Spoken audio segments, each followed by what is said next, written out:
Isaiah 58, 6 through 12, a holy fast. But first, please help my humble channel to grow. Like, subscribe, share, comment, any combination thereof. Why? 'Cause you're beautiful on the inside and on the outside. That's why. Is not this the fast that I choose? To loose the bonds of wickedness, to undo the straps of the yoke, to let the oppressed go free, and to break every yoke. This is talking about, I believe, referring to Jews who were enslaving other Israelites, enslaving other Israelites, and they wouldn't let them go free. You were not allowed to own another Israelite. It'd be like a Christian enslaving another Christian. You only allowed to do it for a number of years, and then you had to set them free. But they wouldn't let them go free. They would keep them permanently. Is it not to share your bread with the hungry? A lot of TIs, you not doing this, you in sin.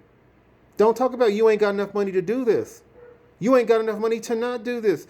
Do it no matter how much money you got. And bring the homeless poor into your house. Most Christians wouldn't dare let a homeless person in their house, use a restroom or anything like that.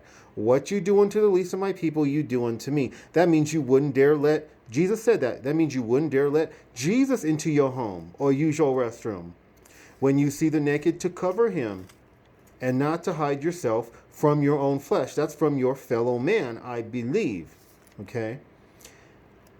Then shall your light break forth like the dawn, and your healing shall spring up speedily. Your righteousness shall go before you. The glory of the Lord shall be your rear guard. These are all the blessings for people who free slaves. Our society is based on slavery. The people who make your clothing, pick your food, get the raw resources for your cell phones. That's all slave labor. And many of them are Christians, so we are benefiting from Christians being enslaved. Okay, then you shall call, and the Lord will answer. You shall cry, and he will say, here I am. That might be why a lot of you beautiful born-again child, you're not experiencing that from the Lord, because you will not help the poor. Okay? And you profiting from slavery, modern-day slavery. If you take away the yoke from your midst, that's slavery. The pointing of the finger, the speaking wickedness. If you pour yourself out for the hungry and satisfy the desire of the afflicted, then shall your light rise in the darkness and your gloom be as the noonday. All the blessings for helping people who are poor that a lot of TIs is missing out on because they will not pay their tithes and offerings. Period. They will not help the poor. And the Lord will guide you continually and satisfy your desire in scorched places. That's my experience as a TI. It's a scorched place, but God is satisfying my desire. Praise his holy name. All praise and glory goes to him. I'm not bragging. I'm not better than you. The Lord's reached me and he's made me do this.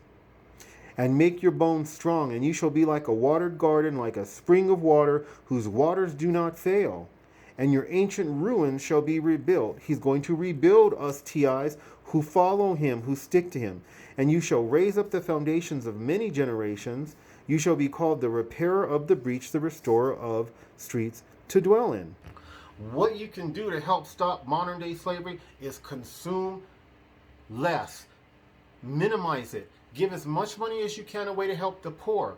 With those two things combined, that's why I don't get to buy much stuff. Most of the stuff that we buy, it's slave labor is involved in some way. So God keeps me poor. So I'm guilty of that less because I buy less. And I give most of my money away, so I help more. I get those blessings. I want you to get them. So y'all do the same thing, beautiful born-again TIs. I send out my love to you. God bless.